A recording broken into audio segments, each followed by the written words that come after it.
Slow Tuesdays aren't bad luck. They're not just how restaurants work. That's a story many restaurant owners tell themselves so they don't have to look at what's actually going on, which is that they're chasing retention instead of building loyalty. And those are not the same thing. Retention means a customer comes back. Loyalty means they choose you on purpose, even if a cheaper spot opens down the block. And by the end of this video, you're gonna know the real difference between the two, the numbers behind it, like Chipotle members spending 67% more and Dunkin pulling 60% of its revenue from loyalty customers, and the exact system to build that same loyalty into your restaurant without gutting your margins on discount. What loyalty actually is. Restaurant owners often think loyalty just means getting people to come back, but that's retention, not loyalty. And the two aren't the same thing. There's a 2mm distinction, but that distinction is critical. Retention is singularly transaction, which means a customer either comes back or they don't. And the moment they try your competitor down the street or find a lower price, the retention ends. Straight discounts are in service of retention, but do they do anything else for your business? Loyalty, on the other hand, goes deeper than that. Loyalty is emotional and behavioral at the same time. So a loyal customer chooses your restaurant with intention, resists when a competitor may run a better deal, and brings their friends without you asking them to. Think about it this way. Someone comes to your restaurant because it's on their way home from work. That's retention predicated on a single factor,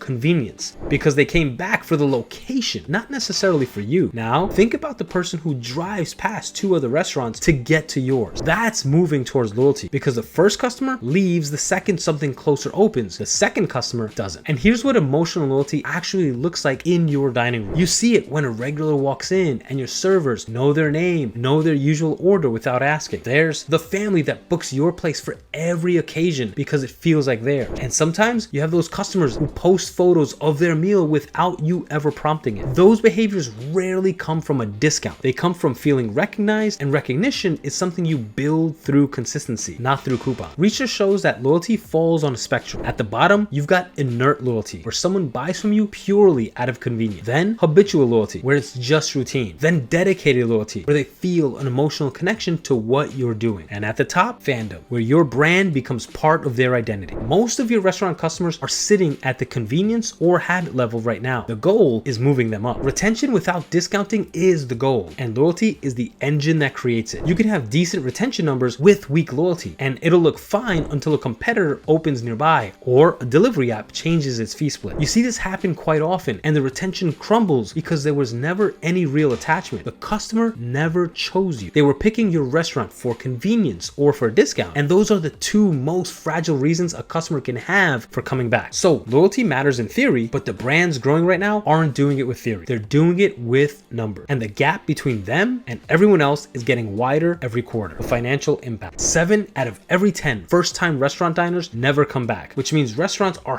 hemorrhaging the majority of new guests after a single visit. And the pain doesn't stop there, because between 60 and 80% of restaurant sales come from repeat customers. Your regulars are your business, and everyone else burns your money. Chipotle's loyalty members spend 67% more than non-members. They've got 20 million of them. That's not some coupon program. That's a revenue engine. Starbucks takes it even further, pulling 57% of its total revenue from its rewards program members. Dunkin pulls 60% of its revenue from loyalty members across 13 million people with an 80% retention rate. When 6 out of every $10 come from people who choose to be in your program, loyalty isn't a nice to have. It's the foundation your business should be built on. And the market is splitting in two. Data from 2025 showed that loyalty traffic grew 5% last year, while overall restaurant traffic fell 2%. Loyalty traffic generally has doubled since 2019, and loyalty members now represent 39% of all restaurant visits. The entire restaurant industry is shrinking, but the loyalty slice is growing, and restaurants without a loyalty strategy are standing still in a current that's moving backward. Every dollar you spend on ads to replace churned customers is what I call the new customer tag. Paid acquisition is the most expensive way to fill seats, and loyalty is often the cheapest. So the gap in what you pay to get a customer through ads versus through your own program is massive. Data shows that 86% of customers say they join a restaurant loyalty program, but only 36% actively participate in one. There's a huge gap between interest and action, and that gap is where your competitors are failing. But knowing the numbers is one thing, and knowing whether your own customers are actually loyal is another, because owners are often tracking the wrong thing. How to spot a loyal customer. Forget NPS surveys, because they're impractical for most local restaurants, and you don't need a survey to tell you what your POS data already shows. The number that matters most is 90-day visit frequency, and the count of how many times a customer has walked through your door in the last 90 days tells you more about loyalty than any survey ever could. There are 3 signals to watch, and the first is visit frequency over 90 days. If someone comes in 3 or more times in 90 days, they're becoming a regular, and that's your loyalty baseline. The second signal is second visit rate, which is what percentage of first-time guests come back a second time. If 70% of first-timers never return, your second visit rate is the leak you need to plug first. Then there's average ticket creep, meaning whether their spend per visit is going up over those 90 days. If it is, they're likely bringing friends, ordering more, or trying higher margin items, and that's behavioral loyalty showing up in your numbers. Data from Sabor Latin Street Grill revealed that their repeat diners spent 30% more on average than non-loyalty customers. Their loyalty customers didn't just come back more often, they spent more every time they walked in. You don't need fancy analytics to see this in your own restaurant, because a basic digital loyalty program like the Lealtad app tracks all 3 of these signals automatically. The point is to stop guessing and start counting. And once you do, you'll see your restaurant differently. You'll know exactly who's loyal, who's slipping, and who's about to walk. Now you know what to measure, but measuring isn't building. So here's how to actually create loyalty at your restaurant without discounting yourself into the ground. The loyalty program shortcut. The biggest mistake restaurants make with loyalty is thinking that getting someone to join the program is enough, and it's not. A customer joining your loyalty program and never hearing from you again is like collecting phone numbers and never making the call. The program is the infrastructure and the offers are the engine. So you have to send offers on a regular basis to pull people back into your restaurant. There are 3 pillars to building loyalty without killing your margin. First, grow your list at every transaction, because every guest who walks in should get invited into the program, whether it's by phone number, email, a QR code on the table, and the list you collect is an asset. Second, send weekly push or email notifications with specific offers, not generic text, but real value like bonus points, complimentary appetizer on the next visit, or double points on a slow Tuesday. Third, build referral incentives so your loyal customers bring friends and both of them get rewarded. When you send an offer, use a simple, easy to remember 4-line template. Line 1 is a specific trigger, something like telling them it's been a minute since their last visit. Line 2 is VIP only value. Use the word complimentary instead of free, because complimentary feels like an elevated gift, while free feels like a coupon. Line 3 is a deadline, letting them know the offer is good through Friday. Line 4 is a simple call to action, like asking them to reply yes to claim. A tool like Lealtad app can be set up in under 10 minutes, and it tracks 90-day visit frequency automatically while sending push notifications on autopilot, so you don't have to manually text anyone. That's a system, and the offers you send through it are what actually build loyalty. Use points-based rewards instead of blanket discounts, and consider offering rewards which align with your most popular items. This makes the customer feel valued because the perceived value of complimentary popular dish is high, but your actual cost is pretty low. Now, some of you are thinking that customers will game the system, that they'll just sign up for free stuff and never come back. But every reward-driven visit is cash flow that would not have existed otherwise. If a complimentary appetizer costs you $3 in food cost, but the customer spends $40 while they're there, that's a visit you wouldn't have gotten without the offer. The reward didn't cost you much, but it made you money, which brings us to the one thing you should do this week. Start tracking 90-day visit frequency this week. Pick one offer, like complimentary side or bonus points, and send it to your list. Don't wait until next month. Do it this week. Now you know what loyalty actually is, and you know how to spot it in your own numbers. But here's the question that's still sitting there. Does any of this actually pay for itself? Because you can track visit frequency all day long, but if you can't put a dollar figure next to it, you're just guessing with better data. I've broken all of this down, and you can discover how to mine the data nuggets and boost profits in your restaurant by watching this video right over here.